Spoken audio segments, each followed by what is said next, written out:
الحمد للہ وکفی وسلام علی عبادہ الذین اصطفی اما بعد۔ نماز میں خشوع اور خضوع حاصل کرنے کی منزل ہے۔ ابھی ہم طہارت اور وضو کی حد تک پہنچے کے بعد ہوتا ہے اذان کا سننا اور مسجد کی طرف جانا۔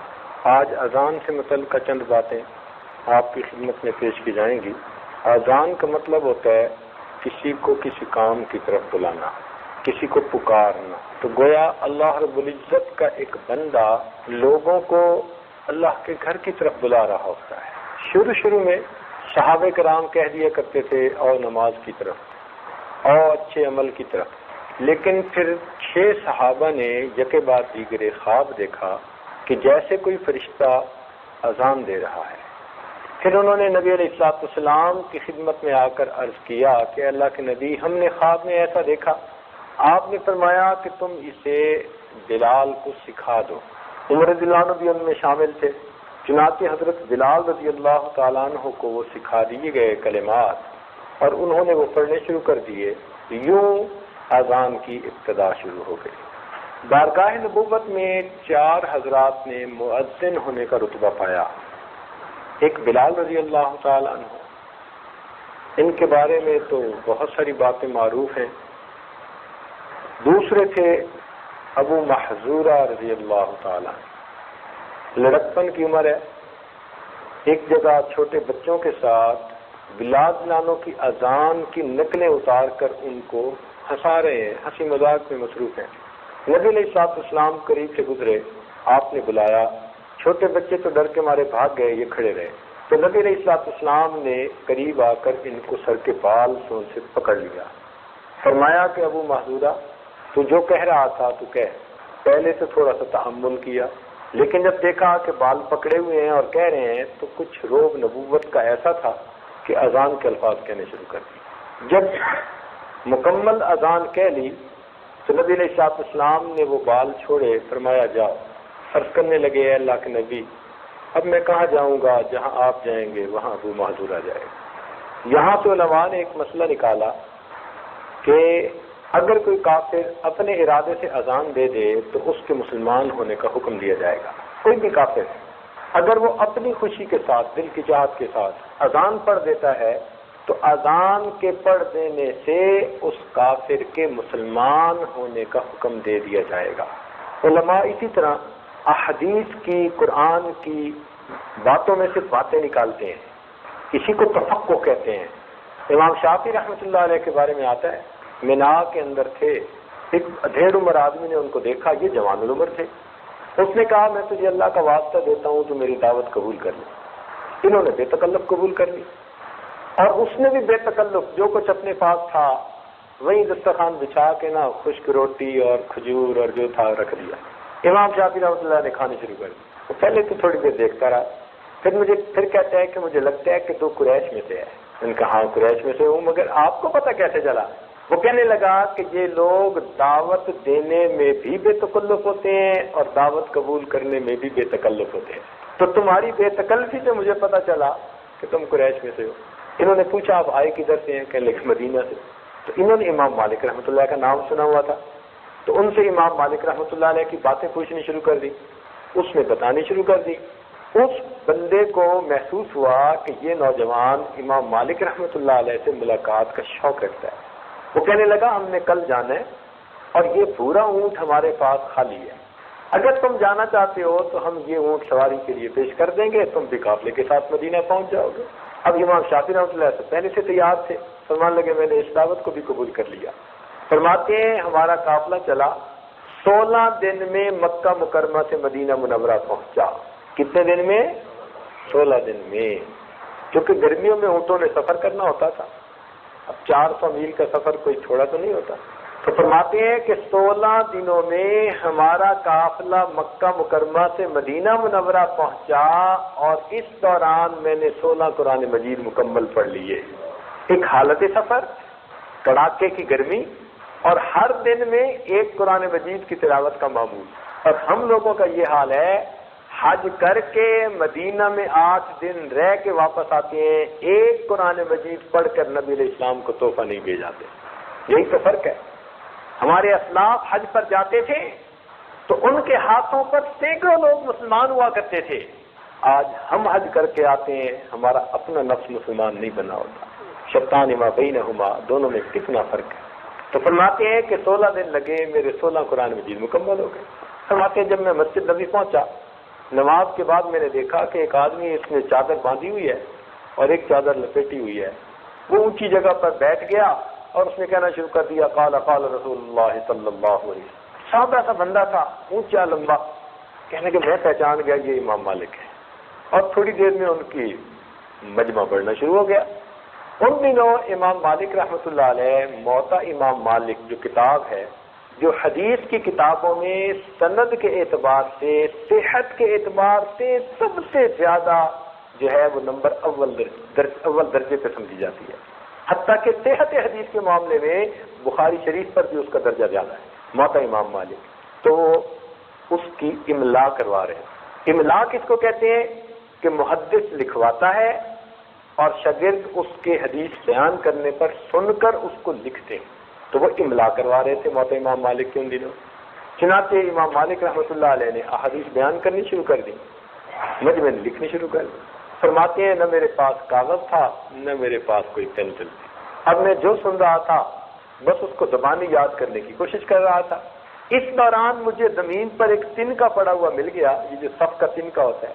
کہنے لگے میں نے اسے اٹھا لیا اور تنکے کو میں اپنے زبان سے لگاتا اور تصور کرتا کہ یہ سیاہی کی دوات ہے، سیاہی لگا رہا ہوں، اور اپنی ہتھیلی کے اوپر وہ حدیث پاک لکھتا. اب پانی لگا کر یا نمی لگا کر ہتھیلی پر لکھے تو کیا لکھا جائے گا؟ کہنے لگے بس لوگ کاغذ پر لکھ رہے تھے، میں ہتھیلی پر لکھ رہا. اللہ تعالیٰ کی شان کہ امام مالک رحمۃ اللہ علیہ کے قریب بیٹھنے کی وجہ سے ان کی نظر پڑ گئی ان پہ کہ یہ ہاتھ سے کچھ لکھ رہا ہے. امام مالک رحمۃ اللہ نے اس محفل میں 127 حدیثیں لکھوائیں. 127. اگلی نماز کا وقت ہو گیا تو انہوں نے محفل موقوف کر دی. کہتے ہیں لوگ تو اٹھ کر چلے گئے لیکن میں وہیں بیٹھا تھا، میں نے کہاں جانا تھا. امام مالک نے مجھے بلایا، کہنے لگے او نوجوان تو ہتھیلی پہ کیا لکھ رہا تھا؟ میں نے کہا جی احادیث لکھ رہا تھا. وہ دکھاؤ. جب انہوں نے ہتھیلی دیکھی تو کچھ بھی نہیں. کہنے لگے ہتھیلی پہ تو کچھ نہیں، ہتھیلی پہ تو کچھ نہیں. میں نے کہا جی میں پردیسی ہوں، نہ کاغذ ہے نہ قلم ہے، لوگ لکھ رہے تھے، میں نے لکھنے والوں میں شمولیت اور برکت حاصل کرنے کے لیے تن کا پڑھا تھا تو یوں لکھنا شروع کر دیا. امام مالک رحمۃ اللہ نے فرمایا، کہنے لگے یہ تو حدیث پاک کے ادب کے خلاف ہے. میں نے کہا حضرت میں تو ظاہر میں یہ عمل کر رہا تھا، حقیقت میں تو آپ سے سن کر حدیث میں اپنے دل میں لکھ رہا تھا. کہنے لگے جب میں نے یہ کہا کہ دل میں لکھ رہا تھا تو امام مالک رحمۃ اللہ نے میرا چہرہ دیکھا. کہنے لگے اچھا میں نے 127 حدیثیں لکھوائی ہیں، ان میں سے تو اگر 10 بھی سنا دے تو تجھے میں جانوں.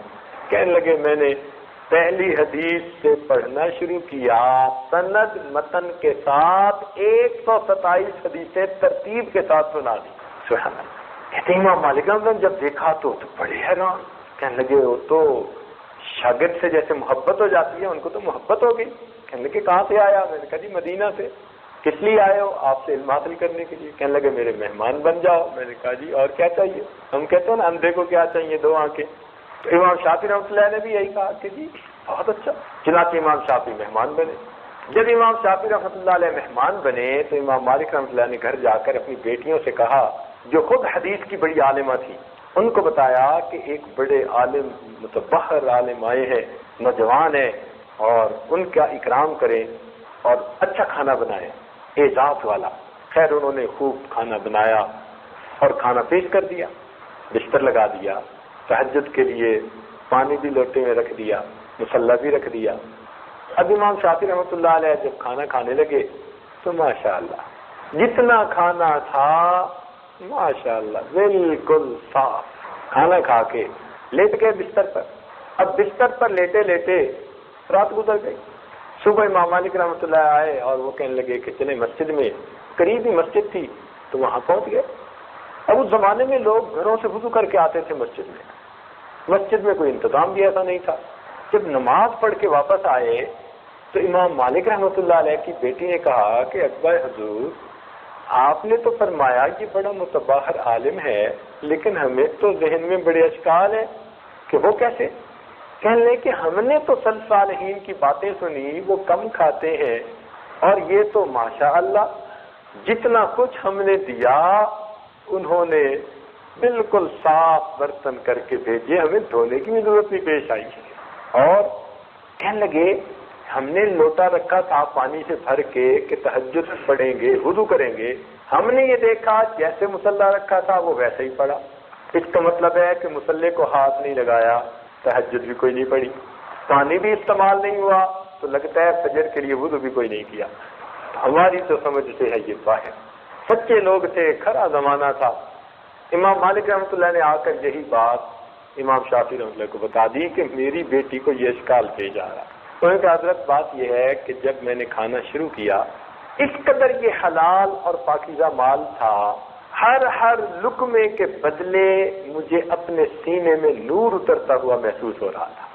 میں نے دل میں سوچا ہو سکتا ہے زندگی میں پھر تجھے ایسا حلال مال نہ ملے، اس لیے کیوں نہ اس مال کو میں جزو بدن بناؤں، اس لیے میں نے پورا اس کھانے کو کھا لیا۔ پھر فرمایا کہ وہ کھانا کھا کے جب میں بستر پر لیٹا تو اس کھانے کی نورانیت میرے اندر اتنی تھی کہ بس میرے سامنے نبی علیہ الصلوۃ والسلام کی ایک حدیث رہی اور میں اس حدیث میں غور کرتا رہا، اور ساری رات لیٹے لیٹے اس حدیث پر غور کرتے گزر گئی۔ نہ میری آنکھ لگی، نہ مجھے وضو کی ضرورت پیش آئی کہ میں فجر کے لیے وضو کرتا۔ نے سنا کون سی حدیث؟ فرمانے لگے کہ حدیث یہ ہے کہ ایک مرتبہ ایک چھوٹا بچہ تھا، انس ناموں کا بھائی، اس نے پرندہ پالا ہوا تھا اور وہ مر گیا۔ اب نبی علیہ الصلوۃ والسلام ان کے گھر آئے تو وہ بچہ مغموم سا تھا، پرندہ جو مر گیا تھا، تو نبی علیہ السلام نے بچے کی دلداری کے لیے اس سے فرمایا یا ابا عمیر ما فعل النغیر، یہ چند الفاظ ہیں۔ تو فرمانے لگے کہ وہ حدیث میرے پیش نظر رہی اور اس حدیث سے میں مسائل اخذ کرتا رہا کہ یا ابا عمیر، تو کنیت کیسے پکارنی چاہیے، کنیت کیسے رکھنی چاہیے، کنیت سے پکارنا بھی چاہیے یا نہیں، چھوٹے بچوں سے ملاطفت سے پیش آنا چاہیے اور ان کی دل لگی کرنی چاہیے۔ فرمانے لگے ساری رات حدیث کے اس ٹکڑے میں غور کر کے میں نے فقہ کے 40 مسائل اخذ کر لیے۔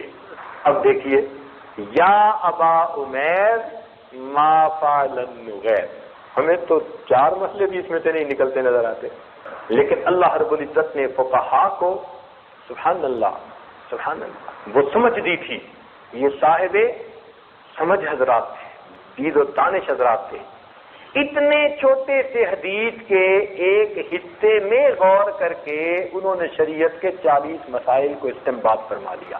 اللہ اکبر، سمجھے؟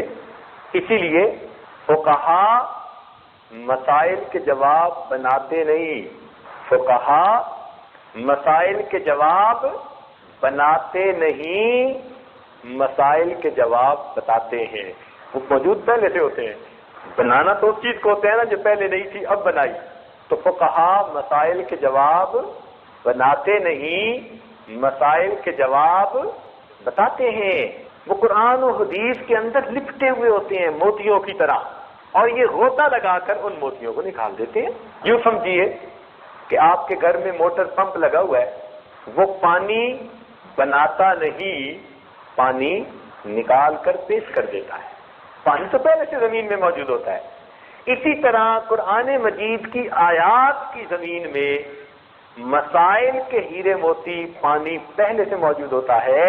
یہ فقہا گہرائی میں اتر کر ان مسائل کو نکال کر امت کے سامنے پیش کر دیا کرتے ہیں۔ اسی لیے ابن داود رحمۃ اللہ علیہ نے کہا امت پر یہ بات فرض ہے کہ وہ اپنی نمازوں میں امام اعظم ابو حنیفہ کے لیے دعا کیا کرے۔ اتنے بڑے محدث کہہ رہے ہیں۔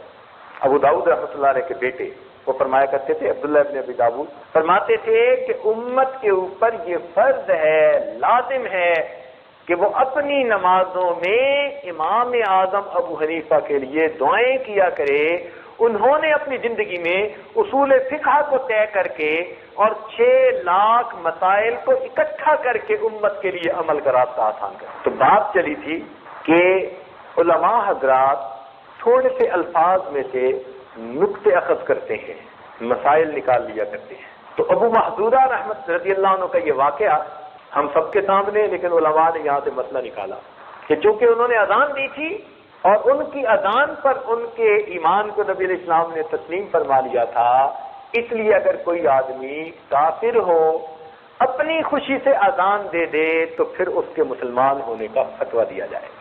یہ بات سمجھیے. ابو محذورہ کی محبت رسول کا یہ عالم تھا کہ ان کے جن بالوں کو نبی علیہ السلام نے پکڑا تھا نا، یہ ان بالوں کو کٹوایا نہیں کرتے تھے، چنانچہ ان کے وہ بال کافی لمبے ہو گئے تھے. باقی بالوں کو کٹواتے تھے لیکن ان بالوں کو نہیں. فرماتے تھے میرے ان بالوں کو میرے محبوب نے تھاما تھا، یہ یادگار ہے، میں پوری زندگی ان بالوں کو اپنے ساتھ رکھوں. سبحان اللہ، اس شاخ سے یہ تو 4 حضرات مؤذن بنے، بلال بن رباح رضی اللہ تعالیٰ عنہ، ابو محذورہ رضی اللہ تعالیٰ عنہ، سعد بن قرظ رضی اللہ تعالیٰ عنہ اور عمر ابن ام مکتوم رضی اللہ تعالیٰ. اذان کے ذریعے اللہ رب العزت کی عظمت بیان کی جاتی ہے، بلندی بیان کی جاتی ہے. آپ غور کیجئے کہ اذان میں 4 مرتبہ کہا گیا اللہ اکبر اللہ اکبر اللہ اکبر اللہ اکبر. اس کی کیا وجہ ہے؟ 4 مرتبہ کیوں کہا گیا؟ 2 مرتبہ کہہ دیتے. 4 مرتبہ کیوں کہا گیا؟ اس کے پیچھے حکمت ہے. علماء نے لکھا ہے کہ یہ دنیا، یہ کائنات 4 عناصر سے بنی: آگ، پانی، ہوا اور مٹی. آج کے دور میں عناصر کی بجائے اجزاء کہنا چاہیے کہ یہ کائنات 4 اجزاء سے بنی: آگ، پانی، ہوا اور مٹی. 4 چیزوں سے ساری کائنات بنی. اب ہر چیز کی اپنی طاقت ہے. مثال کے طور پر پانی، اللہ اکبر، اس کی اپنی مخلوق ہے. اس کے اندر سبحان اللہ مچھلیاں دیکھو کتنی بڑی بڑی ہوتی ہیں. نیو یارک کے ایک ایکویریم میں لکھا ہوا ہے کہ ایک ویل مچھلی جب پیدا ہوتی ہے تو ہر دن میں اس کا وزن 100 kg بڑھ رہا ہوتا ہے. ہر دن میں اس کا وزن کتنا بڑھتا ہے؟ 100 kg. ماشاءاللہ. تو کتنی بڑی مچھلی ہوگی بھائی؟ سبحان اللہ. اتنی بڑی بڑی مچھلیاں کہ کئی مرتبہ چھوٹے جہاز مچھلیوں کے اوپر لنگر انداز ہوتے تھے. اللہ کی مخلوق دیکھیے. سمندر کے اندر ایک عجیب ہی جہان ہے. اس عاجز کو سمندر کے اندر سیر کرنے کا موقع ملا. ایسے لگتا ہے کہ جتنے عجوبے زمین سے اوپر ہیں شاید اس سے زیادہ عجائب زمین سے نیچے ہیں.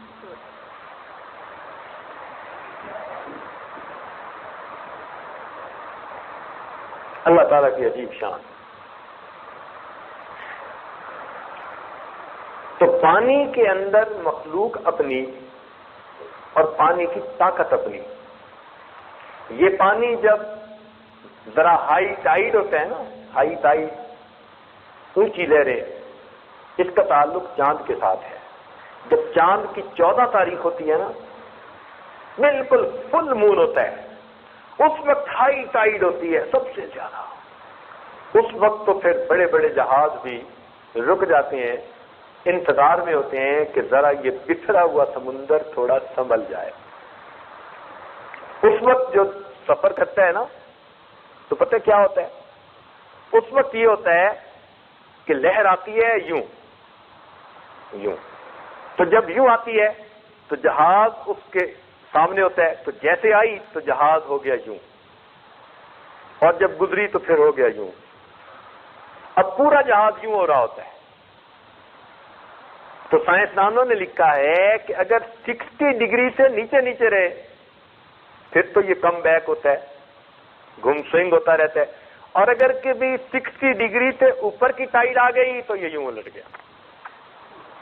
چنانچہ پورے جہاز کے تمام لوگ سمندر کے اندر چلے جاتے. اب اس وقت جب ہائی ٹائیڈ ہو اور جہاز لہروں کی وجہ سے یوں کر رہا ہو اور چاروں طرف لہریں ہی لہریں ہوں, دعوا اللہ مخلصین لہ الدین, اس وقت تو کافر اور مشرک بھی کیوں نہ ہو پھر اللہ کو بڑے خلوص سے پکارتے ہیں, اللہ تو ہی ہے بچانے والا. واقعی اس وقت سمندر کی طاقت کا پتہ چلتا ہے. دنیا کیسی تھی, ہم نے جہاز بنا لیا ٹائٹینک, یہ ڈوب نہیں سکتا. اللہ نے بیچ سمندر کے ڈبو کے دکھا دیا, 2 ٹکڑے کر کے دکھا دیا کہ دیکھو تمہارے دعووں کو ہم کیسے توڑ کے دکھاتے. ناقابل تسخیر کہتے تھے. تو سمندر کی اپنی ایک طاقت ہے, اور اس کا اندازہ اس بندے کو ہوتا ہے جس کو سمندر میں ٹریول کرنے کا موقع ملا ہو, یا ہائی ٹائیڈ میں کچھ تھوڑا سا اس نے نظارہ منظر دیکھا ہو, وہ توبہ توبہ کرتا ہے. کچھ نہیں کر سکتے نا, چاروں طرف لہریں ہیں اور جہاز جو ہے وہ بالکل یوں کر رہا ہے. اب ایک ہائی ٹائیڈ آئی اور جہاز یوں ہو گیا تو گئے. اللہ اکبر. تو پانی کی اپنی مخلوق ہے اور پانی کی اپنی طاقت ہے. اسی طرح دوسرا جزو ہے آگ. آگ کی اپنی ایک طاقت ہے. جب یہ بڑھتی ہے نا اور جنگلوں میں پھیلتی ہے پھر اس کے سامنے انسان بے بس ہو جاتا ہے. امریکہ کے جنگلوں میں آگ لگتی ہے, 2 مہینے تک ان کو بجھانے کے لیے کوئی نہیں ہوتا. 2 مہینے جلتی ہے, کوئی بجھانے والا اس کو بجھا نہیں سکتا, وہ خود ہی بجھے گی. اللہ کی شان, اللہ کی شان. ہمارے ایک دوست سفر کر رہے تھے, سمندر کے اوپر سے گزرتے ہوئے انہوں نے دیکھا نیچے آگ کے جو ہے نا بڑے اونچے اونچے شعلے. وہ بڑے حیران کہ یہ کہاں سے. انہوں نے اسٹاف سے پوچھا, اسٹاف نے کہا جی کیپٹن سے پوچھ کے آتے ہیں. جب کیپٹن سے پوچھا تو اس نے بتایا کہ یہاں سمندر کے اندر تیل پٹرول کا چشمہ ہے. سبحان اللہ. سمندر کے اندر سے تیل نکلتا ہے نا, تو یہاں تیل ہے اور اس کے اوپر اس کی گیس ہے, ویپر ہے, اور اس کو کبھی آسمانی بجلی کی وجہ سے, بارش کی وجہ سے وہ گری اور اس کو آگ لگ گئی. تو کہنے لگے نیچے سے تیل پٹرول سپلائی ہو رہا ہے اور آگ لگی ہوئی ہے, اب یہ اللہ ہی بجھائے گا, بندوں کے بس کی بات نہیں. دیکھو اللہ کی شان. ہم لوگ قزاقستان میں سفر کر رہے تھے, ایک جگہ سے گزرتے ہوئے ایک شعلہ دیکھا جو ہمارے حساب سے تو کئی فرلانگ اونچا تھا. بس یوں لگتا تھا کہ ایک کالم ہے آگ کا, جہاں تک نظر جا رہی تھی. اتنا بڑا آگ کا کالم اپنی زندگی میں کبھی نہیں دیکھا. میں نے ساتھ والے سے پوچھا یہ کیا ماجرا ہے. اس نے کہا جناب تیل کا کنواں کھودا تھا, فائنلی جب ہونے لگا تو کسی ٹیکنیکل فالٹ کی وجہ سے اس میں آگ لگ گئی. اب نیچے پریشر سے گیس آ رہی ہے اور اس کو آگ لگی ہوئی ہے. 10 سال تک رشیا کی سپر پاور اس کو بجھانے کی کوشش کرتے رہے, 10 سال تک.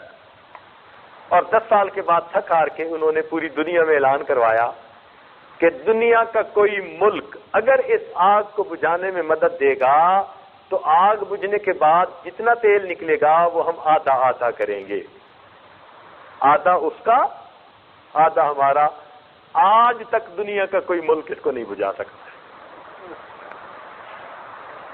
تو آگ کی اپنی ایک طاقت ہے، پانی کی اپنی ایک طاقت ہے، ہوا کی اپنی ایک طاقت ہے۔ قوم عاد کے اوپر ہوا کا عذاب آیا تھا،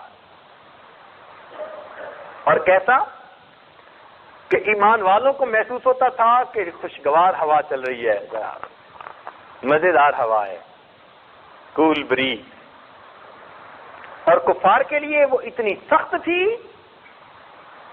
کہ ان کو تھپیڑے اس طرح لگتے تھے کہ وہ زمین پر آ لگتے تھے، کھڑے ہوتے تھے زمین پر آ لگتے تھے، اور اگلے دن ان کی لاشیں زمین پر بکھری ہوئی تھیں کأنہم اعجاز نخل خاویہ، جیسے کہ کھجور کے تنے بکھرے ہوئے پڑے ہوتے۔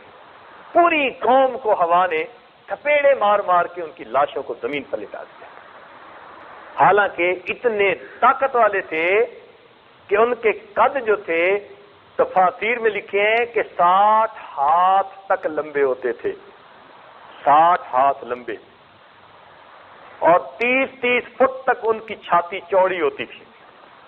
وَتَنْحِتُونَ مِنَ الْجِبَالِ بُيُوتًا، پہاڑوں کو کھود کے گھر بناتے تھے، اور کہتے تھے مَنْ أَشَدُّ مِنَّا قُوَّةً، کون ہے ہم سے زیادہ طاقت والا۔ بڑا ناز تھا، مان تھا اپنی طاقت پہ، اور اللہ تعالیٰ بھی فرماتے ہیں لم یخلق مثلها فی البلاد، ایسی طاقت والی قوم پھر شہر میں پیدا نہیں ہوئی۔ اتنی طاقت والی قوم، اللہ نے آگ کا ہوا کا عذاب بھیجا اور ان کو یوں لٹا دیا جیسے کہ کھجور کے تنے بکھرے ہوئے پڑے ہوتے۔ این عاد و ثمود واصحاب الرس وقرون بین ذلک کثیرا وکلا ضربنا له الامثال وکلا تبرنا تتبیرا۔ دیکھا کیسے ہے شاہانہ کلام، اللہ اکبر، اللہ اکبر، قرآن عظیم الشان۔ هل تحس منهم من احد او تسمع لهم رکزا۔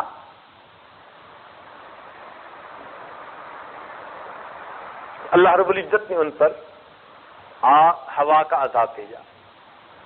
اب بھی دنیا کی سب سے بڑی سائنسی پاور جو ہے اس میں ہوا کے عذاب آتے ہیں، ان کا نام انہوں نے ٹورنیڈو رکھا ہوا ہے۔ اور وہ ٹورنیڈو کیا کرتے ہیں؟ ٹورنیڈو یہ کرتے ہیں شکاگو علاقے میں نہیں، بہرحال ایک اسٹیٹ ہے اس وقت نام ابھی آ جائے گا یاد، تو اس علاقے میں وہ کیا کرتے ہیں کہ ایک کار کو یہاں سے اٹھایا اور اس کو 300 کلومیٹر دور پھینک دیا۔ 300 کلومیٹر کار کو دور پھینک دیا۔ پتہ کیسے چلا؟ کہ جب وہ ٹورنیڈو آیا تھا، ٹورنیڈو، تو اس وقت اس کار والے کا ادھر پولیس والے نے ٹکٹ دی تھی تو کمپیوٹر میں نام آ گیا تھا، اور ایگزیکٹ اس کے 1-2 منٹ کے بعد جب وہ چلا تو وہ 300 کلومیٹر دور تھا۔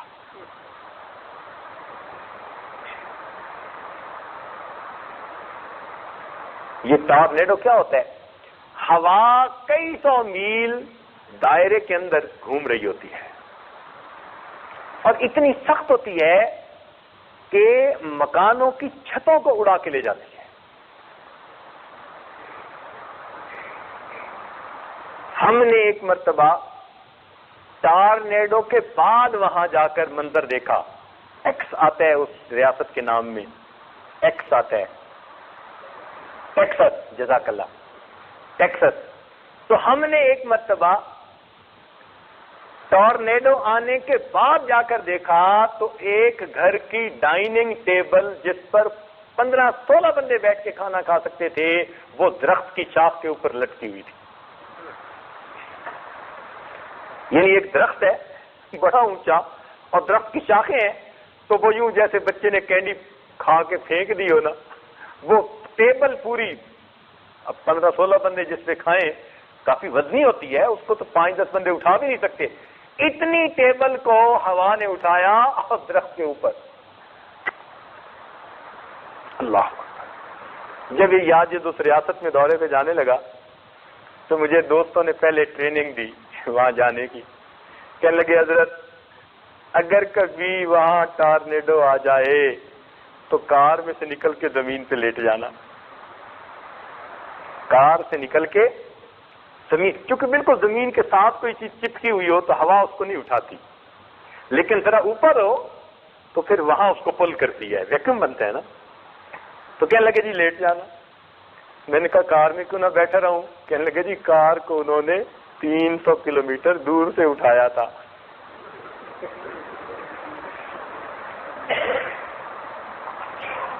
تو ہوا کی طاقت کا وہاں پتہ چلتا ہے کہ جب پورے کے پورے شہر کے مکانات کی چھتیں اڑ چکی ہوتی ہیں. ایک ٹارنیڈو کے اندر کئی کئی بلین ڈالر کا نقصان ہوتا ہے. تو پانی کی اپنی مخلوق اور پانی کی اپنی طاقت ہے. آگ کی اپنی مخلوق جن آگ سے بنے. خلقتنی من نار، شیطان نے بھی کہا تھا مجھے تو آپ نے آگ سے بنایا. تو آگ کی اپنی مخلوق ہے اور آگ کی اپنی ایک طاقت ہے. ہوا کے اندر اپنی مخلوق ہے جو ہوا میں اڑتی ہے اور ہوا کی اپنی ایک طاقت ہے. اسی طرح زمین کی اپنی مخلوق ہے اور زمین کی اپنی طاقت ہے. زمین کی طاقت کا اندازہ شاید ہمیں ابھی نہیں ہے، ابھی نہیں ہے. میں نے آج بھی نہیں کل شاید بیان میں بتایا کہ 16ویں صدی میں عیسوی میں چین کے صوبہ شنسی کے اندر ایک زلزلہ آیا تھا جس میں ایک دن میں 8 لاکھ آدمی فوت ہو گئے تھے. زلزلہ آیا اور زلزلے کے بعد 8 لاکھ آدمی مر چکے تھے.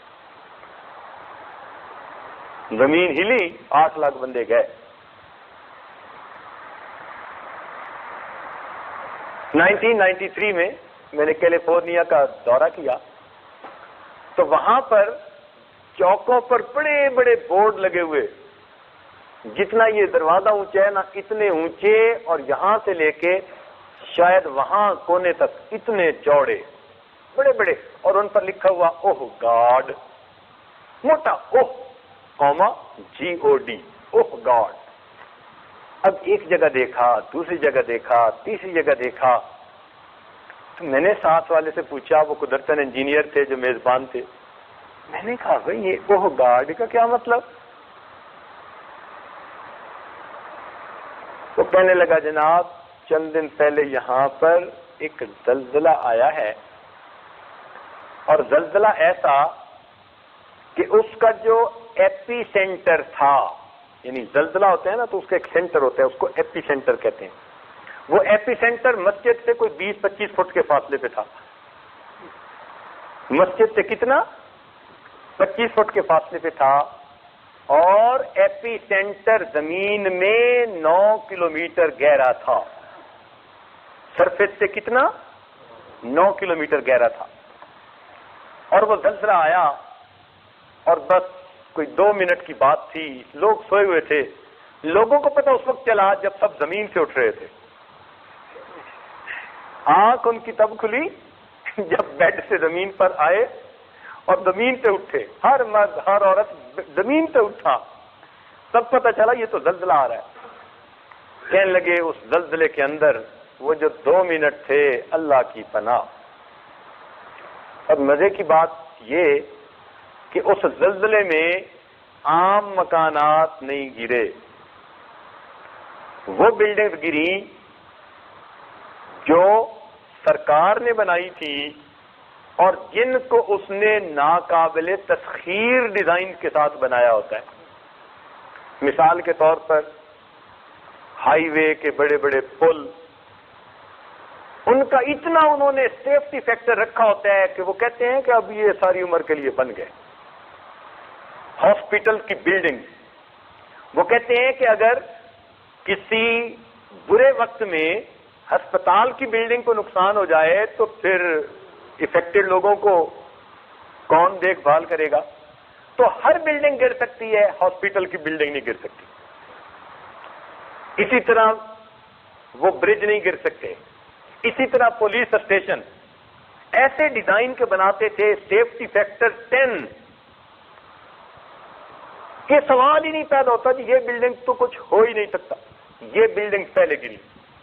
اس عاجز نے اپنی آنکھوں سے دیکھا.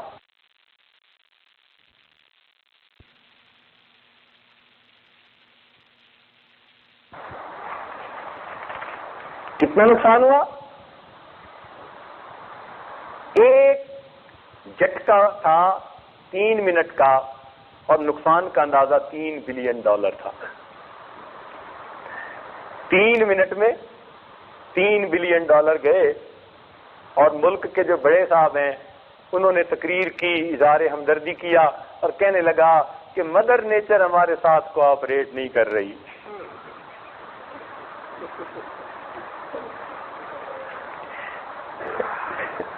دیکھا سائنسی طاقت، مدر نیچر ہمارے ساتھ کوآپریٹ نہیں کر رہی. اچھا جب نہیں کر رہی تو اب کیا ہو؟ اب انہوں نے جی کہا کہ جی تم اپنے پادریوں سے پوچھو کہ کوئی نجات کا راستہ بتاؤ. بھئی وہ کیوں؟ سائنسدانوں نے کہا جناب یہ جو آیا ہے نا زلزلہ، یہ تو تھا تھوڑا سا،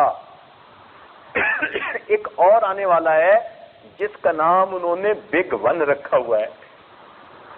بگ ون. اور سائنسدانوں کی کیلکولیشن یہ ہے کہ وہ بگ ون کسی وقت بھی آیا تو کیلیفورنیا اور اس کا وہ تمام علاقہ جس کو 6 سینٹر آف دی ورلڈ کہتے ہیں، وہ اس سارے کو کاٹ کر سمندر کے اندر برد کر دے گا. اب یہ جو چھوٹا آیا نا، اس چھوٹے نے پتہ کیا کیا؟ اس پورے علاقے کے، وہ جو ان کا گیز کا علاقہ ہے اور ان کی فلمی ایکٹروں کا ہالی ووڈ کا علاقہ ہے، اللہ تعالیٰ کی جان ہمارے ایک بندے نے اس عاجز کا پروگرام ہالی ووڈ کے اندر رکھ دیا.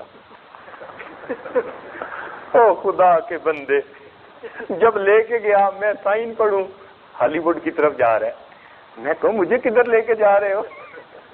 کہنے لگا حضرت پروگرام رکھا ہوا ہے. اللہ کی شان، اللہ نے وہاں بھی دین کا کام لیا، وہاں بھی بیان کیا.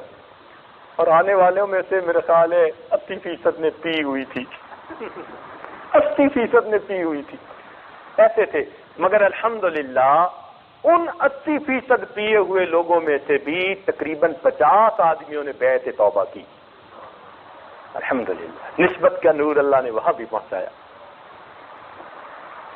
تو خیر وہ جو علاقہ ہے پورا، اس کے ارد گرد چاروں طرف ایک لکیر لگ گئی ہے جہاں زمین پھٹ گئی اور اس کے اندر سوراخ ہو چکا ہے اور سوراخ نیچے نظر آتا ہے. میں نے کہا بھئی میں آپ کی بات تسلیم تو کر لیتا ہوں لیکن میں دیکھنا چاہوں گا. وہ اللہ کا بندہ مجھے لے کر گیا اور میں نے اپنی آنکھوں سے زمین کے ٹکڑوں کو بالکل ایک دوسرے سے جدا دیکھا. جہاں تک نیچے دیکھو نظر جا رہی ہے. کہاں ہے، کتنی گہری ہے، اللہ جانتا ہے. بس یوں سمجھو کہ چھوٹا جھٹکا لگا کے وہ پورے ٹکڑے کو علیحدہ کر دیا ہے. اب جو اس کے بعد آئے گا اس کا نام بگ ون. اور وہ کہتے تھے وہ بگ ون ایسا ہے کہ یہ حدود اربع لگ چکا ہے، لائن لگ گئی ہے. اب اگلا آ گیا تو یہ پورا ٹکڑا سمندر کے اندر چلا گیا. کہنے لگا جی پھر حکومت کو پریشانی ہوئی. انہوں نے پادریوں سے پوچھا کیا کریں؟ پادریوں نے کہا جی خدا کو یاد کریں. کیسے خدا کو یاد کریں؟ تو پادریوں نے تجویز دی کہ چوراہوں کے اوپر حکومت خود موٹا موٹا لکھ کر اللہ کا نام لگائے تاکہ لوگ اللہ کو یاد کریں. حکومت نے لکھا اوہ گاڈ.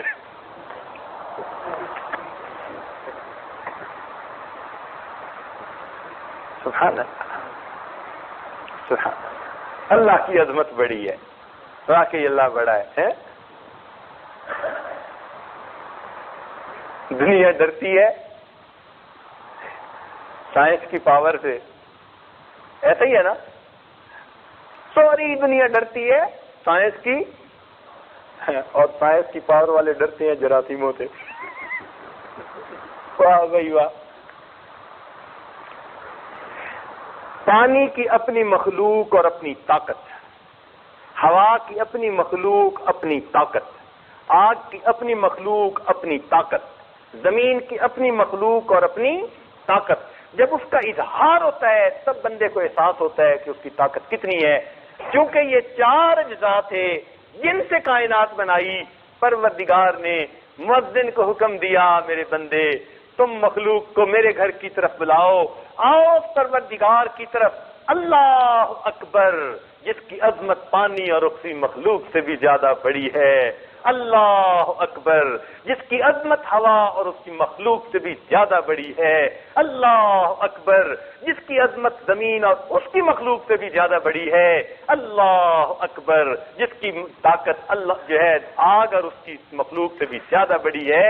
جو تمام طاقتوں سے بڑی طاقت والا پروردگار ہے. بندو تمہیں اس کے گھر کی طرف آنے کی دعوت دی جا رہی ہے. اس لیے جب اذان کا اللہ اکبر کہا جاتا ہے نا تو فوراً احساس جائے اس طرف کہ ہمیں کس پروردگار کی طرف سے بلایا جا رہا ہے. اس لیے حضرت عبداللہ ابن عباس نے مؤذن کی اللہ اکبر سنتے تھے، ان کی آنکھوں میں آنسو آ جاتے تھے. جیسے آتے ہیں نا عثمان غنی اللہ عنہ قبر کو دیکھتے تھے تو آنسوں سے آنسو آ جاتے تھے. عبداللہ ابن عباس امام المفسرین، ان کے حالات زندگی میں اذان کی اللہ اکبر سنتے تھے اور ان کی آنکھوں میں آنسو آ جاتے تھے. کسی نے پوچھا کہ حضرت آپ اللہ اکبر سنتے ہی کیوں روتے ہیں بے اختیار؟ فرمان لگے مجھے اپنے پروردگار کی عظمت کا خیال آ جاتا ہے، اس کی ہیبت میرے سامنے آ جاتی ہے، میں اس کی عظمت اور ہیبت کے استحضار سے روتا ہوں.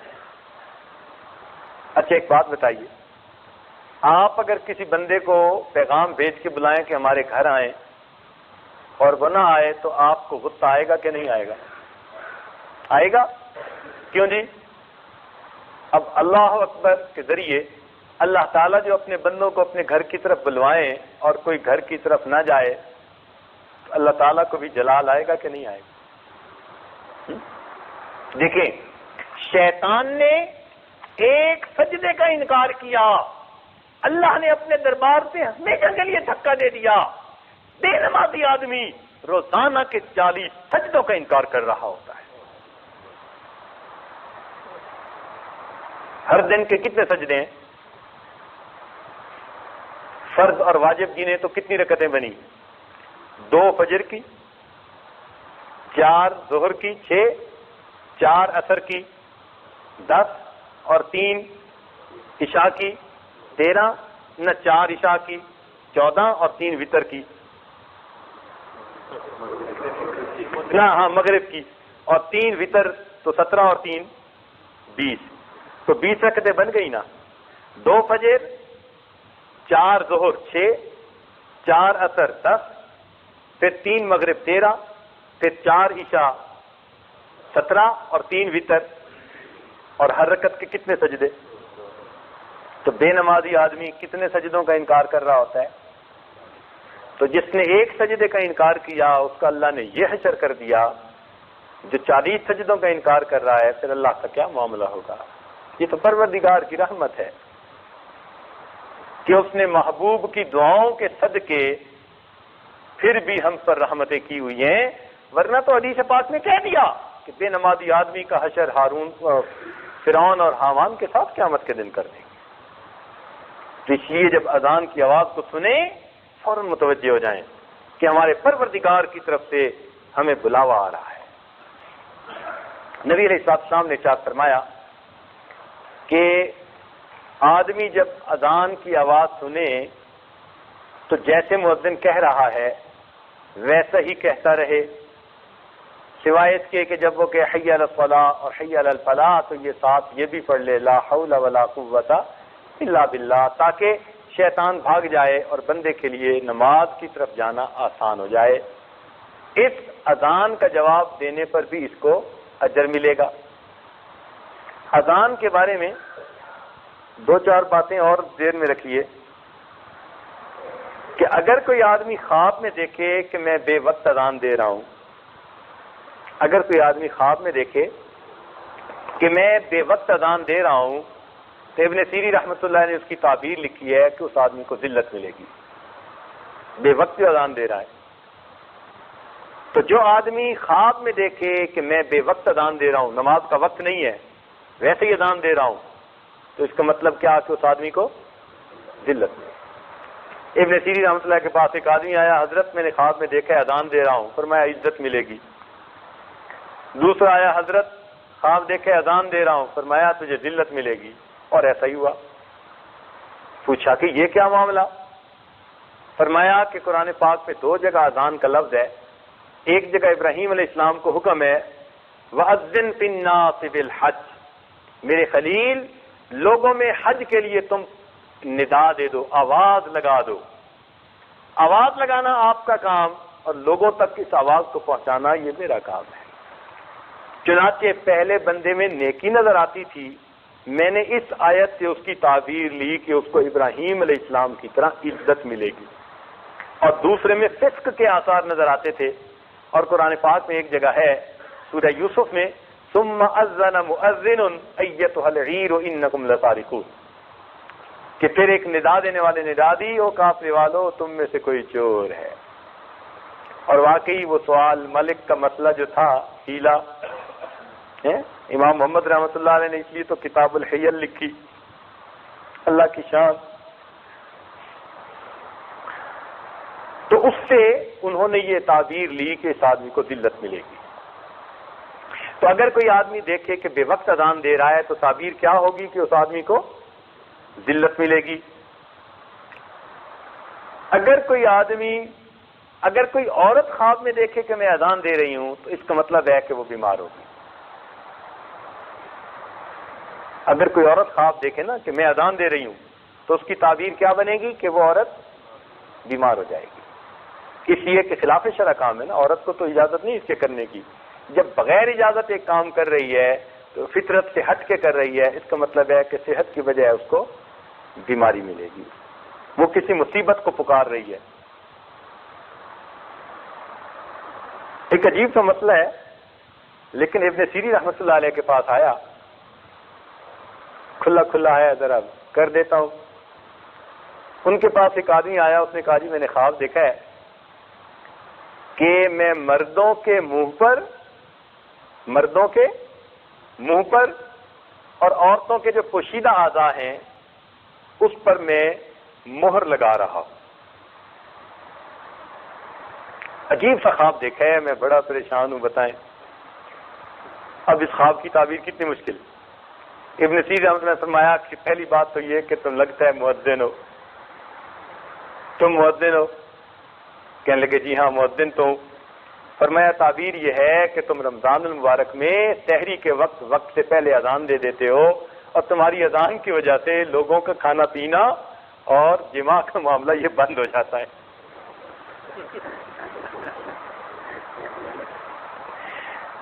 اللہ کی شان، سبحان اللہ۔ یہ تعبیر کا علم بھی اللہ نے خاص لوگوں کو دیا ہوا ہے۔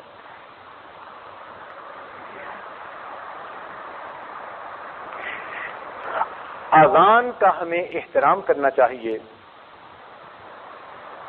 اس لیے کہ اللہ تعالیٰ کی طرف پکارا جا رہا ہوتا ہے۔ اور ایک احترام اس کا یہ ہے کہ اذان کی آواز سنتے ہی دنیا کے کاموں کو چھوڑ کر نماز کی تیاری کرنی چاہیے، یہ اس کا ادب ہے۔ امام احمد بن حنبل رحمۃ اللہ علیہ کے پڑوس میں ایک لوہار رہتا تھا، لوہار کو عربی میں حداد کہتے ہیں، حداد رہتا تھا، فوت ہوا۔ کسی نے خواب میں دیکھا، پوچھا سناؤ بھائی، کہنے لگا جی احمد بن حنبل کے درجے میں مجھے بھی جو ہے رکھ دیا گیا، میں ان کے ساتھ رہ رہا ہوں۔ تو جس محدث نے خواب دیکھا وہ بڑے حیران ہوئے کہ یہ حداد لوہا کوٹنے والا سارا دن، اور وہ امام احمد بن حنبل دین کے کام کرنے والے، مسئلہ خلق کے قرآن میں قربانیاں دینے والے اللہ کے مقبول بندے، اس کو ان کا رتبہ دے دیا گیا۔ تو انہوں نے دوسرے محدثین کو بتایا، ان کا بھی اس کا کوئی عمل ہے جو اللہ کے ہاں پسند آ گیا۔ اس نے کہا اچھا ان کے اہل خانہ سے پتہ کرتا ہوں۔ چنانچہ اس نے اہل خانہ کو جا کر کہا کہ میں نے تمہارے خاوند کو دیکھا ہے جنت میں بڑے اچھے درجے میں، مجھے لگتا ہے کہ اس کا کوئی عمل اللہ کو پسند آ گیا، تو تم بتاؤ۔ اس نے کہا جی عیال دار غریب بندہ تھا، سارا دن لوہا بھٹی میں کوٹ رہا تھا اور بس فرض نمازیں پڑھتا تھا، کوئی خاص عبادت تو نہیں تھی۔ انہوں نے کہا پھر بھی ذرا سوچ کے بتاؤ۔ تو ان کی بیوی نے کہا سوچ کر کہ مجھے دو باتیں اس کی زندگی میں محسوس ہوتی ہیں، ایک یہ کہ اس کے اندر نماز اور اذان کا اتنا ادب تھا کہ اگر وہ لوہا کوٹتے ہوئے ہتھوڑا مارتے ہیں نا اوپر، اگر لوہا کوٹتے ہوئے کبھی اس کا ہاتھ اوپر ہوتا اور ہاتھ میں ہتھوڑا ہوتا اور اس لمحے اللہ اکبر کی آواز آتی تو وہ اس کو مارنے کی بجائے رکھ دیتا تھا، اب میرے اللہ نے مجھے بلایا، مجھے اس کے لیے حاضری دینی ہے۔ یعنی کوٹ رہا ہوتا ہے نا ایک بندہ، مار رہا ہوتا ہے، تو مارنے کے لیے اگر اس نے اوپر اٹھایا ہوا ہوتا اور اللہ اکبر کی آواز آتی تو وہ اس ہتھوڑے کو وہیں رکھ دیتا تھا، مارتا نہیں تھا۔ اب میرے مالک کے منادی نے پکارا، مجھے اب اس کے در پہ حاضری دینی ہے۔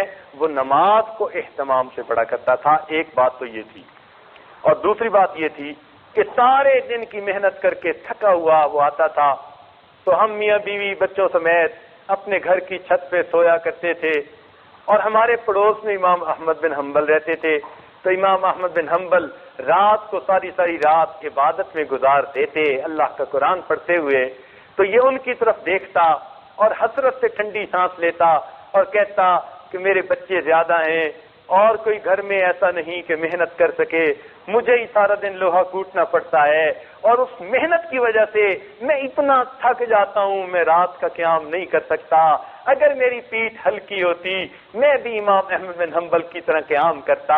وہ محدث سن کر فرمانے لگے اذان کے اس ادب اور دل میں نیکی کا یہ شوق رکھنے کی وجہ سے اللہ نے اس نے احمد بن حنبل کا رتبہ عطا فرما دیا۔ تو اس لیے انسان اگر ایسے ماحول میں پھنس جائے کہ کوئی نیکی نہیں کر سکتا تو کم از کم دل کے اندر تڑپ ضرور رکھنی چاہیے۔ اللہ تعالیٰ دل کی تڑپ پر بھی کئی دفعہ وہ عطا فرما دیتا ہے، اور حدیث سے یہ ثابت ہے۔ چنانچہ بنی اسرائیل میں ایک قحط پڑا اور لوگ بھوکوں مرنے لگے، ایک آدمی شہر سے باہر نکلنے لگا تو اس نے ریت کا بڑا ٹیلا دیکھا پہاڑ کی طرح، تو اس کے دل میں بات آئی اگر میرے پاس اتنا آٹا ہوتا نا تو میں شہر کے سارے لوگوں میں تقسیم کر دیتا۔ حدیث پاک میں آتا ہے اللہ تعالیٰ نے فرشتے کو اسی وقت حکم دیا جاؤ اور میرے بندے کے نام اعمال میں اتنا آٹا صدقہ کرنے کا اجر لکھ دو۔ تو دل میں نیکی کا شوق اور نیکی کی تمنا رکھنے سے کئی مرتبہ اللہ تعالیٰ نیکی کرنے والوں میں شمار فرما لیا کرتے ہیں۔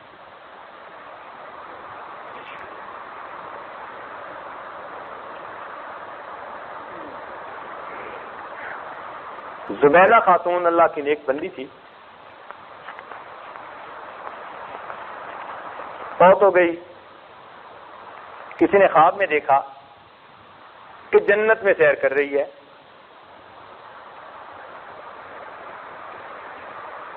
اس نے پوچھا کہ زبیدہ تیرے نیک عمل تو بہت زیادہ تھے، تجھے جنت کے رتبے مل گئے؟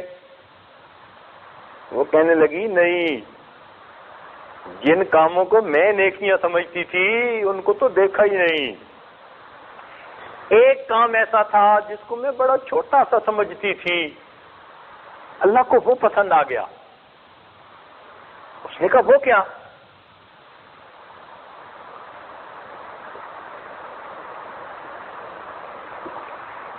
کہنے لگی کہ میری عادت تھی جب بھی مسجد سے اذان کی آواز آتی تو اللہ اکبر کی آواز سنتے ہی میں اپنا دوپٹہ ادب کی وجہ سے اپنے سر پہ ٹھیک کر لیتی تھی۔ عورتیں گھر میں ہوتی ہیں نا، کبھی آدھے سر پہ دوپٹہ یا کبھی اترا ہوا ہے، گھر میں ہے، محرم مرد ہیں، پھرتی ہیں کئی دفعہ کام میں۔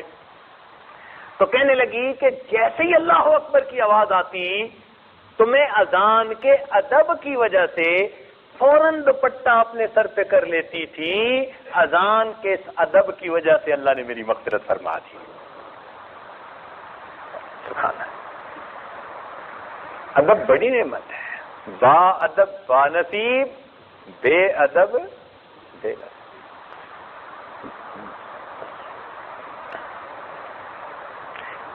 ایک بات سناؤں ایک ولی کی.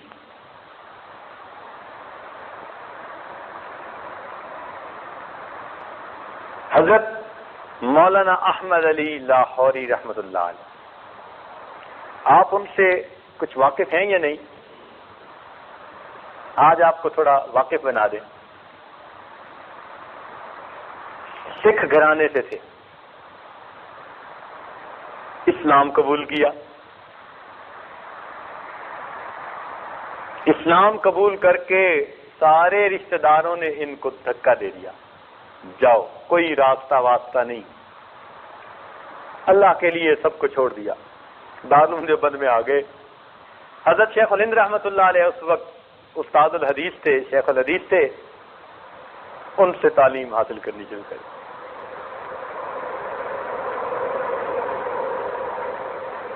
اب پیچھے کوئی سپورٹ کرنے والا ہے ہی نہیں، بس مدرسے میں رہتے ہیں، جو مدرسے میں کھانا ملتا ہے بس اسی پہ گزارا ہے. یہ واقعہ حضرت مولانا احمد علی لاہوری رحمۃ اللہ علیہ نے میرے شیخ کو سنایا، اور میرے شیخ نے یہ واقعہ اس عاجز کو سنایا. اب یہ عاجز آپ کو نقل کر رہا ہے ذمہ داری کے ساتھ. حضرت لاہوری نے اپنا واقعہ یوں سنایا، فرمانے لگے کہ میرے سسر بڑے سمجھدار بندے تھے.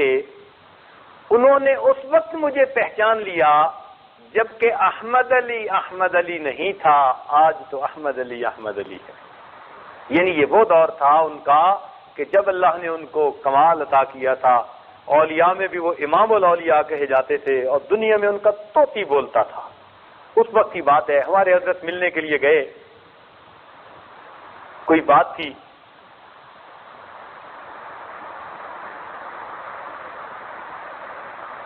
ہمارے حضرت تبلیغ کا کام کرتے تھے، سلسلے کا. اور جب سلسلے کا کام کرے بندہ تو گھر کے اخراجات کا کیا بنے؟ اللہ توکل. تو گھر میں تنگی رہتی تھی. کئی مرتبہ قرض سے گزارا ہوتا تھا. تو ایک مرتبہ کافی قرض چڑھ گیا اور حضرت کافی پریشان ہو گئے. ہمارے حضرت مرشد عالم حضرت نے یہ واقعہ مجھے یہاں سے سنایا. اب بات آ گئی تو میں کیوں بخیل بنوں، بات بتا دیتا ہوں. تو حضرت اتنے پریشان ہوئے قرض کی وجہ سے کہ کچھ سمجھ میں نہ آیا. ان کے شیخ خواجہ عبد المالک صدیقی رحمۃ اللہ علیہ وہ انڈیا کے دورے پر گئے ہوئے تھے. اس وقت تو متحدہ ملک تھا، تو وہ ادھر دورے پر گئے ہوئے تھے. اور یہ حضرات اس طرح بے غرض ہو کے کام کرتے تھے کہ میرے سسر محترم حضرت صدیقی رحمۃ اللہ علیہ نے ایک مرتبہ 6 مہینے کا دورہ کیا، پاکستان اور انڈیا کے علاقوں کا 6 مہینے کا متواتر دورہ کیا. عید کے دن واپس آئے. اہلیہ محترمہ نے خوشی میں آ کر سیویاں بنائی.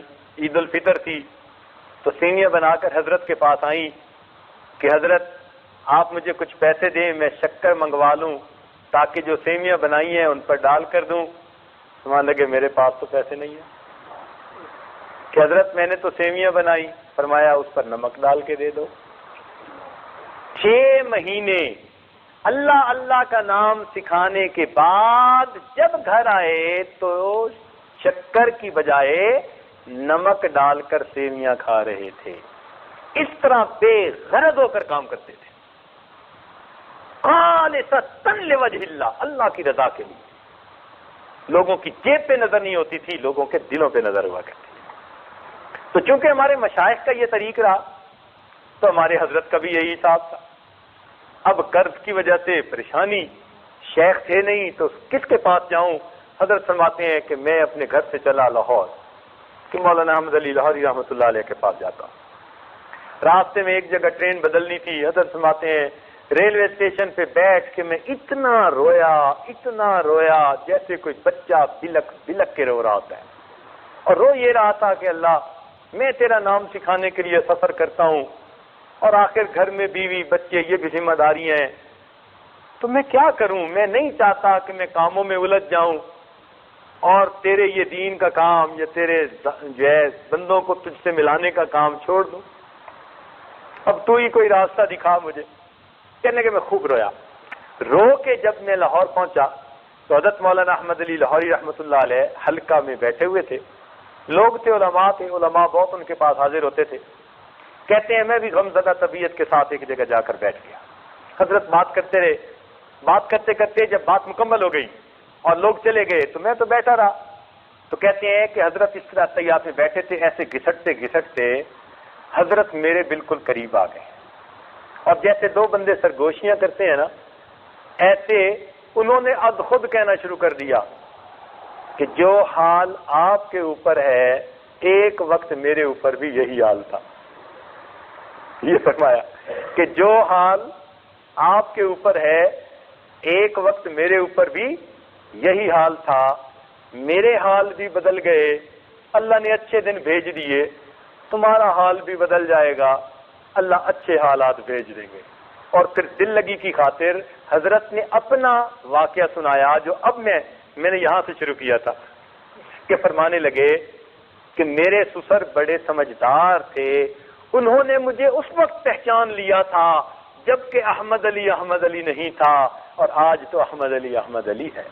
سبحان اللہ، تحدیث نعمت کے طور پر کہہ رہے تھے۔ پھر فرمانے لگے کہ میں دارالعلوم دیوبند میں پڑھتا تھا، میرے سسر سیال کوٹ کے رہنے والے تھے، ان کو گھر سے اطلاع ملی کہ بیٹی جوان ہو گئی، تو کوئی مناسب رشتہ ہونا چاہیے۔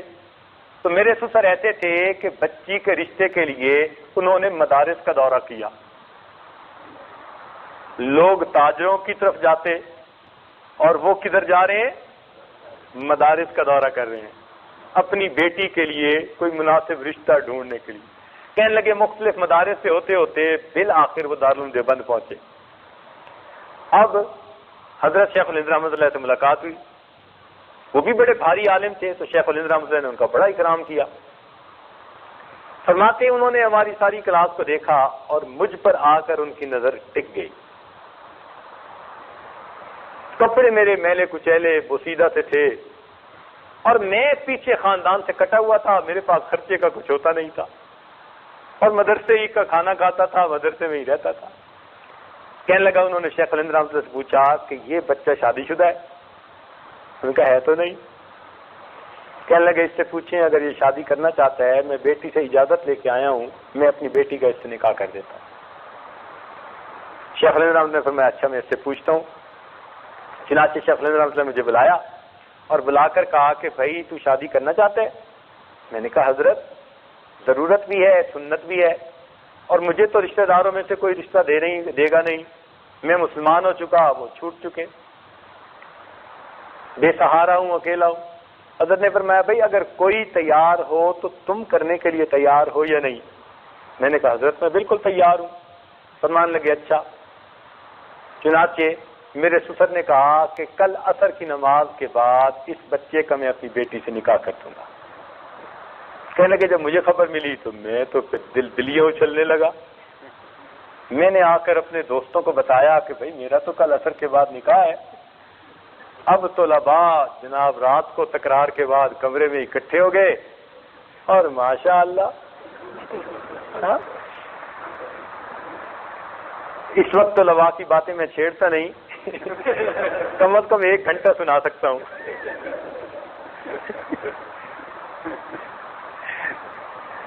بہرحال قصہ کو تھا کہ ایک طالب علم نے کہا کہ دیکھو کل عصر کے بعد تمہارا نکاح ہے اور کپڑے تمہارے سارے جو ہے نا بوسیدہ میلے سے ہیں، تو یہ نہ کپڑے پہننا، اچھے نئے والے پہن کے آنا۔ میں نے کہا بھی میرے پاس تو ہے یہ جوڑا۔ اس نے کہا یار تم کسی سے مستعار لے لو، ادھار مانگ لو، کسی سے دھلا ہوا کوئی نیا جوڑا پہن کے بیٹھو۔ میں نے کہا یار میری طبیعت نہیں چاہتی، یعنی عزت نفس گوارا نہیں نہ کرتی کہ بھئی میں مانگ کے پہنوں۔ میں نے کہا بھئی میں نے نہیں مانگنا کسی سے۔ آگے وہ بھی منطقی ہوتے ہیں ماشاء اللہ۔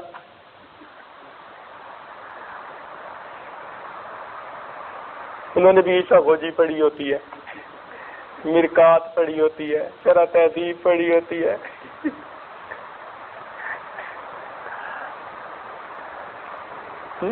حمداللہ سلم. تو کہنے لگے، اس نے آگے سے کہا کہ اچھا اگر آپ ادھار نہیں لے کے پہننا چاہتے تو میاں انہی کپڑوں کو دھو کے تو کم کل پہن سکتے ہو نا. میں نے کہا میں دھو کے تو پہن سکتا ہوں. پنجابی کے الفاظ ہیں، کہنے لگے میرے بھیڑ کد پہ، یہ حضرت کے الفاظ ہیں، یعنی میری بدبختی آ گئی کہ میں نے اس دوست کا مشورہ قبول کر لیا، اگلے دن سبق سے فارغ ہو کے میں نے کپڑوں کو دھو دیا. سردی کا موسم اور اوپر سے بادل، اور میں کپڑے دھو چکا، دھوتی باندھی ہوئی، اور کپڑے خشک نہیں ہو رہے، اور عصر کا وقت قریب ہو گیا. کہنے لگے میں مسجد کے پیچھے جا کر اب اپنے کپڑوں کو لہرا رہا ہوں اور دعائیں مانگ رہا ہوں، اللہ ان کو خشک فرما دے. سبحان اللہ.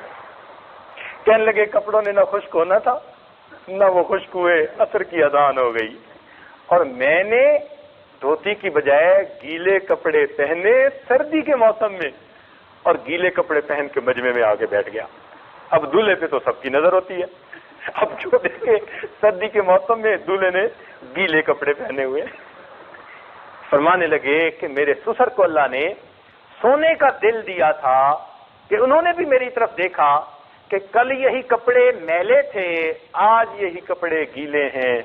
معلوم ہوا بچے کے پاس کوئی دوسرا جوڑا بھی پہننے کے لیے نہیں ہے، اس کے باوجود انہوں نے بیٹی کا نکاح میرے ساتھ کر دیا. اللہ اکبر. کہنے لگے جب نکاح ہو گیا پھر دور حدیث سے فراغت ہو گئی تو میں اپنی بیوی کو لے کے آ گیا. وہیں دارالعلوم دیوبند میں ہی رہا کچھ عرصہ استادوں کے پاس. فرمانے لگے ابتدائی دنوں میں کبھی کھانا ملتا اور کبھی کھانا نہ ملتا، ایسا ہی صاحب ہوتا ہے.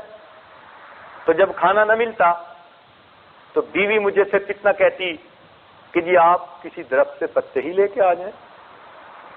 تو میں درخت کے پتے لاتا، میں بھی کھاتا، میری بیوی بھی کھاتی، اور پانی پی کر اللہ کا شکر ادا کر دیتی. ابتدائی دنوں میں شادی کے، یعنی ابھی بیوی دلہن تھی. 1 مہینے کے اندر اندر کی باتیں. کہنے لگے میری بیوی نے میرے ساتھ اتنا تکلیف کا وقت گزارا، لیکن اس نے میری زندگی کو دیکھا، اس نے نیکی تقوی کو دیکھا تو اس کا دل مطمئن تھا کہ میرا خاوند نیک متقی پرہیزگار انسان ہے، میری زندگی اچھی گزرے گی. چنانچہ 1 مہینہ اس طرح کھانے کو روٹی بھی نہیں ملتی. فاقوں کے بعد جب وہ اپنے گھر گئی تو اس کی ماں نے پوچھا بیٹی تو نے اپنے نئے گھر کو کیسے پایا؟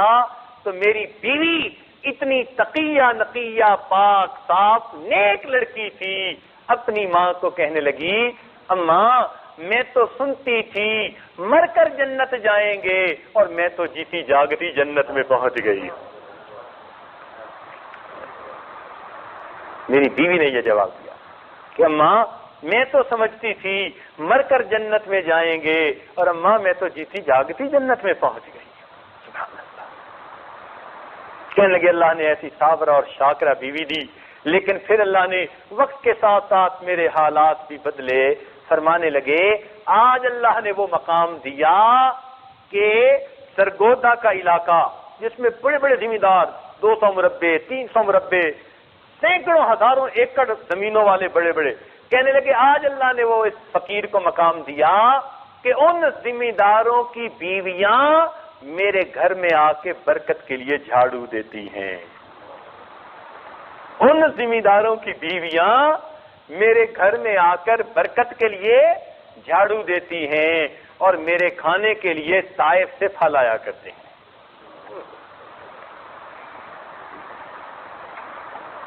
سبحان اللہ. دیکھا یوں اللہ تعالیٰ عزتیں دیتے ہیں کہ جس کا دنیا میں کوئی نہیں تھا، سارے خاندان نے اسے چھوڑ دیا تھا، پھر اللہ تو اس کا اپنا تھا نا.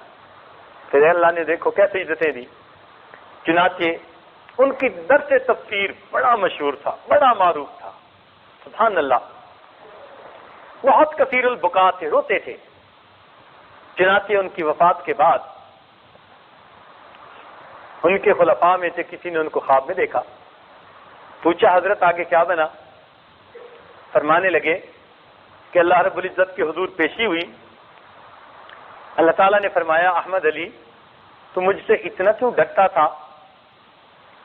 تو کہنے لگے یہ سن کے میں تو کانپ اٹھا، میں تو ڈر گیا کہ مجھ سے تو پوچھا جا رہا ہے۔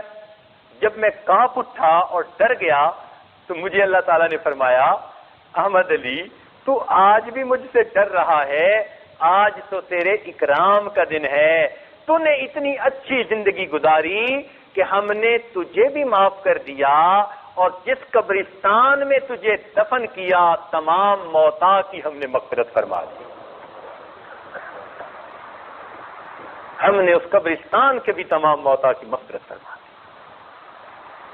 اس لیے جب ان کو دفن کیا گیا تو 40 دن تک ان کی قبر سے خوشبو آتی تھی، لوگ مٹی اٹھا اٹھا کے لے جاتے تھے، بالآخر وہاں پہرا لگانا پڑا کہ کوئی بندہ مٹی اٹھا کے نہ لے جائے۔ لوگ حیران ہوتے ہیں، کہتے ہیں جی قبر سے مٹی سے خوشبو کیسے؟ بھئی آپ حیران ہوتے پھریں، ہمیں کوئی حیرانی نہیں ہے، اس لیے کہ وہ تو پھول کی مانند تھے، وہ تو پھول کی مانند تھے، جمال ہم نشیں در من اثر کرد وگرنہ من ہما خاکم کے ہستم۔ ارے وہ تو مٹی تھی، اس پھول کو دفن کر دیا گیا تھا، پھول کی خوشبو نے مٹی کو بھی خوشبودار بنا دیا۔ تو یہ حضرت مولانا احمد علی لاہوری رحمۃ اللہ علیہ،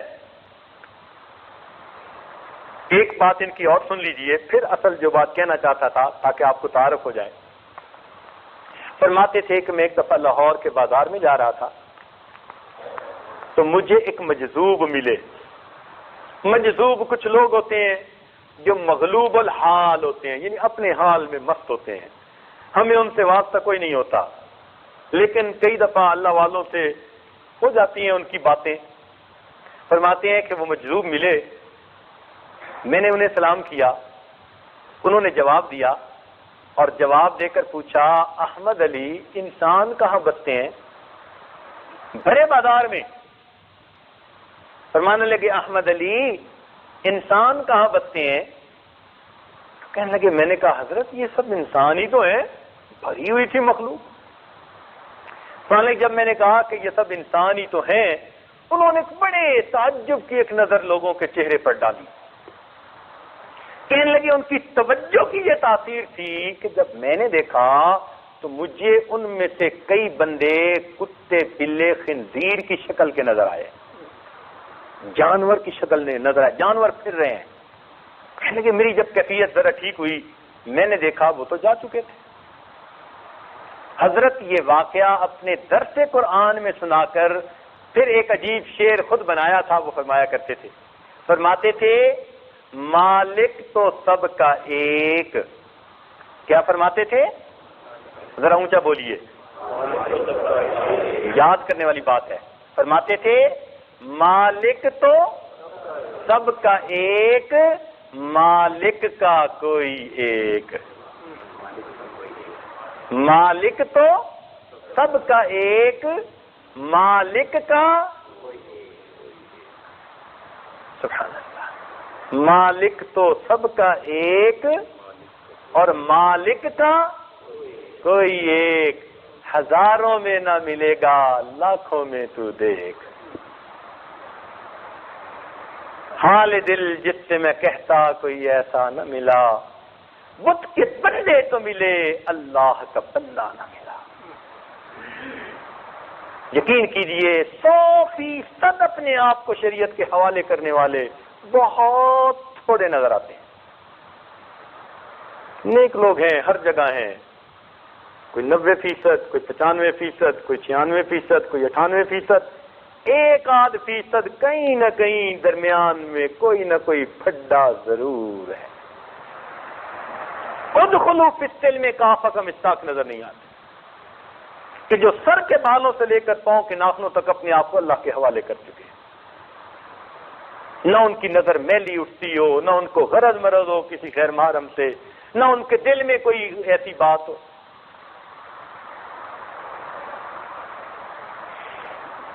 نیک لوگ بھی 98-99% کے اوپر آ کر رکے ہوئے ہیں. شیطان نے کہیں نہ کہیں ان کو اپنے وہ جو فش کرتے ہوئے لگاتے ہیں نا کنڈی، وہ شیطان نے کہیں نہ کہیں کوئی کنڈی پھنسائی ہوئی ہے. میرے دوستو، ہمیں چاہیے کہ وہ جو 2-4 گناہ ہماری زندگی میں باقی ہیں ان سے بھی توبہ کر کے معصیت سے خالی زندگی گزارنا شروع کر دیں. حسرت ہے اس مسافر مضطر کے حال پر جو تھک کے رہ گیا ہو منزل کے سامنے. اتنا قریب پہنچ کر بھی اگر ہم نے 1-2 گناہوں کی وجہ سے اللہ کا قرب حاصل نہ کیا تو پھر ہم جیسا محروم کون ہوگا؟ تو مشائخ خانقاہوں میں یہ کام کرواتے ہیں کہ وہ جو 1-2 گناہ نفس چھوڑنے پہ آمادہ نہیں نہ ہوتا، وہ شکنجے ایسے کستے ہیں کہ وہ کنڈی بھی نکل جاتی ہے. ماشاء جی ہاں، الحمدللہ. اسی لیے تو حضرات وقت گزارتے تھے نا خانقاہوں میں، ضرورت پیش آتی تھی، رگڑے لگتے تھے. جی ہاں. تو حضرت فرماتے تھے مالک تو سب کا ایک، مالک کا کوئی ایک، ہزاروں میں نہ ملے گا لاکھوں میں تو دیکھ. یہ مولانا احمد علی لاہوری رحمۃ اللہ علیہ. اب ان کی بات نقل کر رہا ہوں، اصل ان کی بات سنانا چاہتا تھا. دل میں بات آئی کہ ممکن ہے آپ حضرات کو اتنا زیادہ تعارف نہ ہو تو کچھ باتیں عرض کر دی جائیں تاکہ پتہ چلے کہ ہمارے علماء صلحاء میں اللہ نے ان کو کتنا بڑا مقام دیا تھا. شیخ التفسیر کے نام سے وہ بڑے معروف ہیں. ان کی تفسیر بھی بڑی عجیب ہے، لکھی ہے انہوں نے. لوگوں نے ان کے حالات زندگی پر PhD کی ہے یونیورسٹیوں میں، تو اللہ نے ان کو عجیب شخصیت بنایا تھا. بہرحال ان کی بات ہے کہ وہ فرمایا کرتے تھے کہ جب اذان کی آواز کوئی سنے، جب اذان کی آواز کوئی سنے اور اس اذان کا جواب دے، اگر کسی بات میں مشغول ہے، کسی کام میں، تو وہ اس بات کو بند کر دے، چپ ہو جائے اور اس کا جواب دینا شروع کر دے ادب کی وجہ سے. بات سمجھ رہے ہیں نا؟ ہم گفتگو کر رہے ہیں، اذان ہو گئی، اب وہ گفتگو کو موقوف کر دے اور اذان کے ادب کی وجہ سے اس کا جواب دینا شروع کر دے. تو اگر کوئی آدمی دنیا کی باتیں کر رہا ہے اور اللہ اکبر سنی اور سنتے ہی فوراً اس نے خاموشی اختیار کی اور اذان کا جواب دینا شروع کر دیا، حتیٰ کہ اس کے بعد اس نے مسنون دعا پڑھی، اللہم رب هذه الدعوۃ التامہ، یہ پوری دعا پڑھی، تو فرماتے تھے کہ اس اذان کے ادب کی وجہ سے میرا یہ تجربہ ہے اللہ تعالیٰ اس کو کلمے پہ موت عطا فرماتے ہیں. یہ بات انہوں نے اپنی کتابوں میں لکھی ہے. فرماتے تھے کہ جب کوئی اذان کی اللہ اکبر کی آواز سنے اور جو باتیں بھی کر رہا ہے وہ چپ ہو جائے اذان کے ادب احترام کی وجہ سے، اور جو اذان مؤذن کہہ رہا ہے وہ اس کا جواب دے اور پھر مسنون دعا پڑھے. فرماتے تھے میرا یہ تجربہ ہے اذان کے اس ادب کی وجہ سے اللہ تعالیٰ اس کو کلمے پر موت عطا فرما دیتے. لہذا میرے دوستو، ہمیں اذان کی آواز سن کر اس کا جواب بھی دینا چاہیے اور اس کا ادب بھی کرنا چاہیے. اور اصل ادب یہ ہے کہ اس وقت دنیا کے کام چھوڑ کر اللہ کے حضور حاضری کی تیاری کرنی چاہیے. اللہ تعالی ہمیں باوضو ہو کر اہتمام کے ساتھ، صدق دل کے ساتھ مساجد میں حاضر ہونے کی توفیق نصیب فرما دے. وآخر دعوانا الحمدللہ.